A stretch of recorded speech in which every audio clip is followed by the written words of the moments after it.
Good morning again. Good morning, or good afternoon, or whatever time of the day we are that we're meeting with you. It's about noontime here on Saturday, and we're taping this. I'm going to tape this now, and then tomorrow I'm going to talk a little bit more about what I talked about today in terms of the Pilgrims and what they did. Now, you may remember last week we talked about they got on the boat, the Mayflower, and they had a lot of problems getting there because the other boat, the Speedwell, leaked, and they had to start out twice, and then they had to go back each time. And finally they left the Speedwell, and they all crowded on to the Mayflower. 102 passengers plus 30 plus crew members. A lot more than the boat was planned to haul. Plus it had some luggage that each pilgrim brought, a little chest that they could keep their clothes in and stuff like that. Plus they had some food. They had barrels of water. They had flour. A lot of stuff they didn't have, but supplies they did. So they went out, and it took them 2 months, better than 2 months, 66 days to get across the ocean. The first part of the month, first month, was rather nice weather. They did well, but the second part, all that wind blew, and you remember how the water blew over the dam, over the side of the boat, and they got, it was cold and it was freezing, and their clothes got wet, and they couldn't change their clothes because they didn't have a laundromat on the boat, and so they had to wear the same clothes day after day after day. And remember last week it smelled, and one man ran up on the deck because he couldn't stand the smell, and the water swept him off, and they pulled him back up on the boat. His name was John Howland, and he went on to be a great helper at the Plymouth plantation. He was just a servant coming with one of the other people when he was washed overboard. But in any event, they finally got to the New World, New England, and I'm going to tell you next week a little bit more about what happened. But I want to tell you that they called themselves brethren. Remember I mentioned that last week? But they also referred to themselves as pilgrims. And a pilgrim is somebody who goes from one place to another place. Now, it may be for religious reasons and that they go, but it may be because they're suffering from persecution. It may be because there's famine in the land, that is, there's no food where they're living and they have to go to another place. It may be because they're just adventurous. Now, many of the people on the Mayflower, they were going to America, to the New World, because of religious reasons. They just were looking for some adventure. And so they were called the strangers by the pilgrims on the boat. They referred to them as the strangers. Sometimes they didn't always get along too well, and sometimes the crew didn't like them. A couple of times the crew threatened to throw the kids into the ocean because they were tired of them and being around and underfoot. But they didn't, and they all got along, and especially when they got into the stormy time, some of the crew were pretty happy that they had some pilgrims doing some prayers every day so that they would get safely to the shore. And they did have some problems. One of the beams broke in a storm, and fortunately they had what they call a screw. They were going to use that to bore the holes to fix the houses, and I'll tell you more about that next week too. But they were able to take that screw, that hand screw, and pull that beam together so that the boat didn't break apart, and they were able to get all the way to the New World with that boat. But back in the Bible, it talks about, and this was what one of the people, as he wrote a book about the Plymouth colony, his name was Wayne Bradford, and he quoted this book in the Bible which says about strangers and pilgrims, which were the two words that they used on the boat. But he talks about in Hebrews where it says, by faith Abraham obeyed when he was called to set out for a place that he was to receive as an inheritance, and he set out not knowing where he was going. By faith he went. Well, the pilgrims on the Mayflower didn't have too sure an idea. Now, other people had been to the New World. They'd already named it New England. John Smith, who had started the colony in Virginia, had also gone on a boat up along there, and fishermen from England had come over and had fished. They caught the cod, which was a fish that people liked. They made soup out of it, and they made, of course, cod liver oil and other things. So there had been people over there fishing and stuff, but these pilgrims had never been there. And with the storms, they were blown off the course where they were going, and they ended up way north of Virginia, up in what's called New England now, and what's known as the state of Massachusetts. So that's where they ended. Well, Abraham was going for a place where he didn't know where he was going. Now, we don't know how God told him that. Maybe God called him on the phone and said, Abraham, I want you to go from your home up here, and his home was up in Iraq, in that area. I want you to go from here down to, I'm not going to tell you where, you just keep going down. Well, they didn't have phones back then, so that wouldn't have worked. Maybe he got a telegram, and it said, to Abraham, please go where I tell you, south. They didn't have telegrams back then. We don't know how God told Abraham to do that. But Abraham packed up all his stuff, and he started heading south to go down to what we know as the land of Israel. It was called many different things over the years. Sometimes it was called Canaan. Sometimes it's called Palestine. Sometimes it even had other names that were associated with just the local tribes in that part of the country. But he took his family, his wife, and his nephew, and they started to travel. Now, they didn't travel by a tractor, and they didn't travel by a car, and they didn't travel by a boat. They had to walk. Walk for 1,000 miles, probably. That's a long walk. Now, the pilgrims, their travel over the ocean was even longer, but they made it in 2 months. Abraham probably took a year to go from his home way up north down into a new place that he'd never been. Didn't go by boat, but he walked. And when he walked, he had to take along his sheep. Isn't that a beautiful sheep? You don't think that's a sheep? Well, it's got wool, it's woolly hair, and it's got 4 legs. You don't think it's a sheep? Okay. Well, you know what a sheep looks like, right? So he had to take a sheep. So he took his sheep along. Now, when he was going, he wasn't going to have to eat those. Remember that hard bread? I forgot to bring it. I left it back in the fridge. I was going to bring it back. Remember that hard bread? He didn't have to eat the hard bread called hardtack. And he didn't have to eat what the sailors called salt horse, which was really salty fish or salty beef or salty pork, you know, because they put salt in it. They didn't have refrigerators, and they didn't have ways of storing food, so they'd rub salt, lots of salt, into the meat, and that would keep it from spoiling for a while at least. He didn't have to worry about that because he had his herds with him, and if he needed meat, well, he could always take one of the sheep and that would become meat for them. They didn't have to worry about flour going bad because he could take along flour, and maybe he had a cart where he had some animals that carried the supplies, and so they could bake bread along the way. And the important thing was the pilgrims didn't have fruit. They didn't have apples or grapes or bananas or things like that, and that meant they got sick. They got a disease or a sickness called scurvy. It made them very sick. Matter of fact, if you get it bad enough, your teeth fall out and you can die. So it's a very bad disease. And then there was dysentery. That was another disease that they had on the boat. Well, Abraham didn't have to worry about those because he had food that he could get along the way, because grapes grow in the land of Israel. Apples grow there.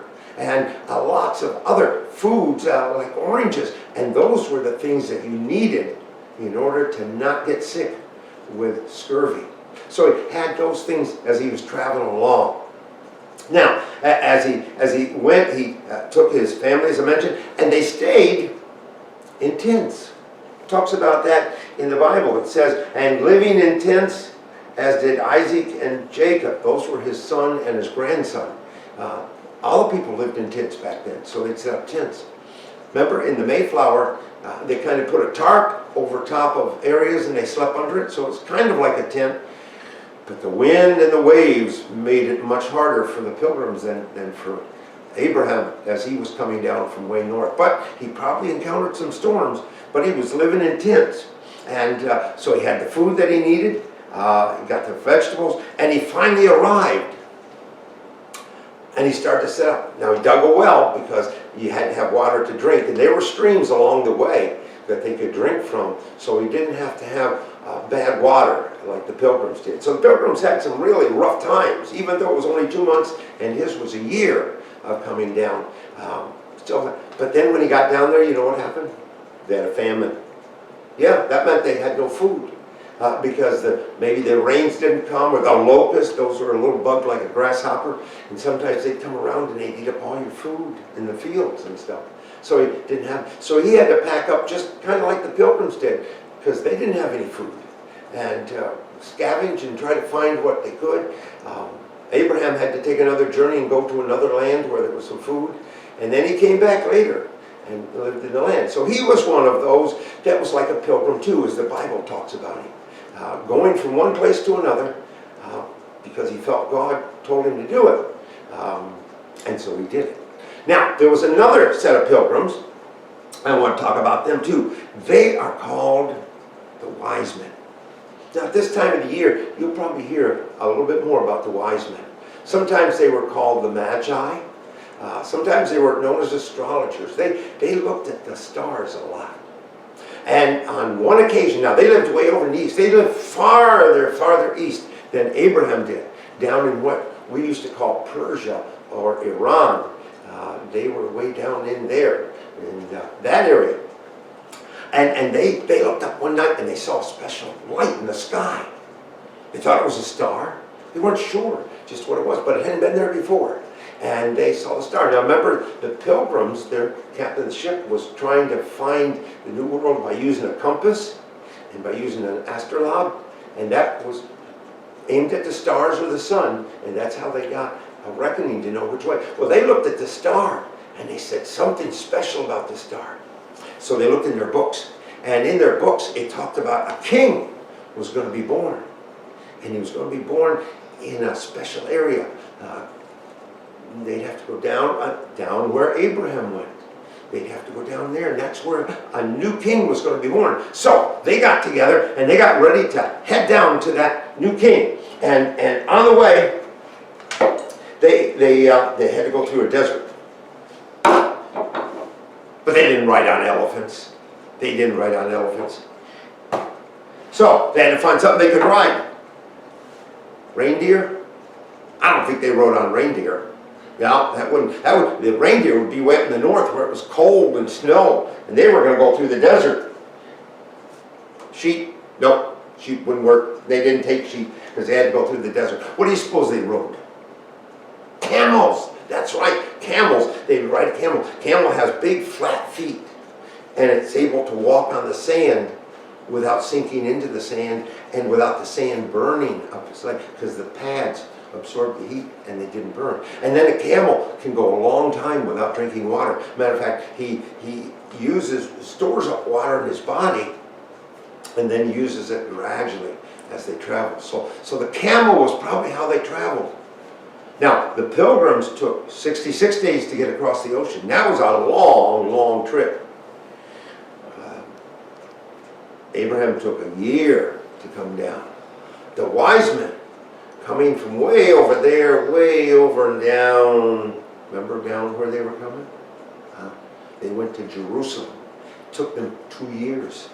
2 years. My goodness, they'd have to buy food along the way. They probably stayed in tents overnight. Maybe sometimes they could stay at an inn.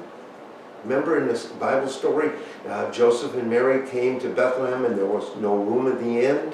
So there was inns, or they'd be like hotels or motels. They might have stayed there a short time, but many times they probably had to sleep out in the open. They'd put up their tent, and they would stay there, and they'd water their camels, and they'd buy some food, maybe from a local kind of nomad, they call them, wandering people. Finally, they came to Jerusalem. And in Jerusalem, they asked the king, who was named Herod, "Where's this new king born?" Whoa, Herod didn't like the idea of a new king. That wasn't a good idea. So he thought, okay, what's going to happen here? Well, they looked up. Herod has his scribes and scholars look up in the Bible where this new king was supposed to be born. And in the book of Micah, it talks about Bethlehem of Judea is where he's going to be born. So he told them, it's in Bethlehem.